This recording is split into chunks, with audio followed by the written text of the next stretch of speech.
Virus corona atau yang dikenal dengan COVID-19 merupakan jenis baru dari coronavirus yang menular ke manusia. Coronavirus merupakan kumpulan virus yang menginfeksi sistem pernapasan. Namun, virus ini juga bisa menyebabkan infeksi pernapasan berat seperti pneumonia, MERS, dan SARS. Gejala dari virus ini antara lain batuk, demam, flu, dan sesak nafas. Awal mula kemunculan virus ini berasal dari pasar laut yang ada di kota Wuhan, Cina. Selanjutnya kita akan masuk pada analisis sisi perekonomian. Berdasarkan data pada International Monetary Fund atau IMF, Cina merupakan negara dengan perekonomian terbesar di dunia kedua setelah Amerika Serikat, dengan PDB yang mencapai 13.368 miliar US dollar pada tahun 2018. Cina juga menguasai 34% perdagangan dunia dan 41% menguasai perdagangan regional di Asia.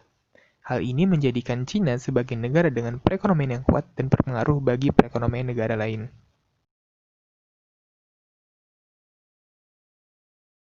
Berdasarkan Kementerian Perdagangan Republik Indonesia, Cina merupakan mitra dagang utama bagi Indonesia. Hal ini dikarenakan Cina merupakan pasar ekspor terbesar bagi Indonesia dengan komoditas utama ekspor Indonesia ke Cina antara lain bahan bakar mineral, produk penyulingan, lemak minyak hewani atau nabati, serta besi dan baja yang menyebabkan ekspor Indonesia ke Cina sebesar 16% dan 29% barang impor berasal dari Cina. Selain pasar ekspor utama Indonesia, Cina juga merupakan sumber dana investasi yang besar. Investasi Cina di Indonesia tumbuh pesat dibandingkan dengan negara investor lainnya, yakni mencapai 2,3 miliar US dollar di tahun 2019, atau sekitar 16,2% dari total investasi di Indonesia berasal dari Cina. Menteri Keuangan Republik Indonesia, Sri Mulyani mengatakan bahwa dampak yang ditimbulkan akibat penyebaran virus corona bagi Indonesia adalah pelemahan pertumbuhan ekonomi. Beliau menyebutkan jika penyebaran virus corona akan memberikan dampak ekonomi yang lebih besar dibandingkan dengan ketegangan perdagangan global.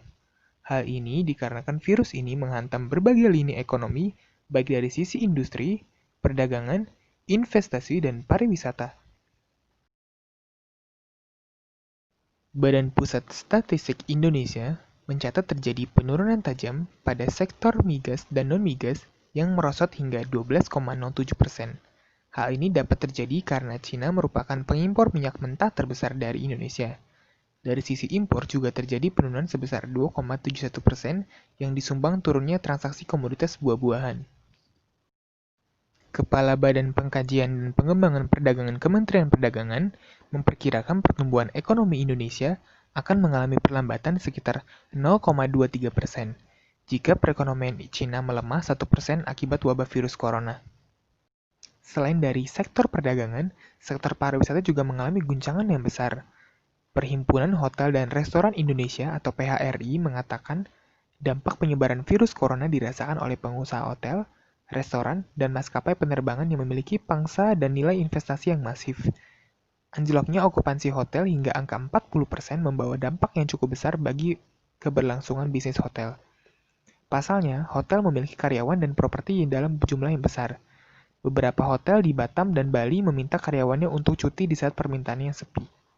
Akibatnya, para karyawan hotel dan restoran yang dirumahkan akan memiliki penghasilan yang lebih rendah, sehingga berdampak pada melemahnya daya beli masyarakat untuk melakukan konsumsi. Jika terjadi dalam jangka panjang, akan berdampak pada melambatnya pertumbuhan ekonomi di Indonesia.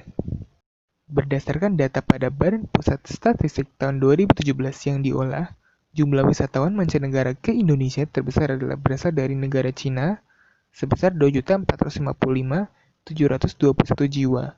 Hal ini sangat berdampak pada melemahnya sektor pariwisata di Indonesia akibat pembatasan kunjungan untuk mencegah penyebaran virus lebih luas.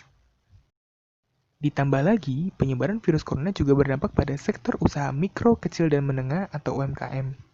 Berdasarkan data yang diolah oleh P2E LIPI, dampak penurunan pariwisata terhadap UMKM yang bergerak di usaha makanan dan minuman mikro mencapai 27%.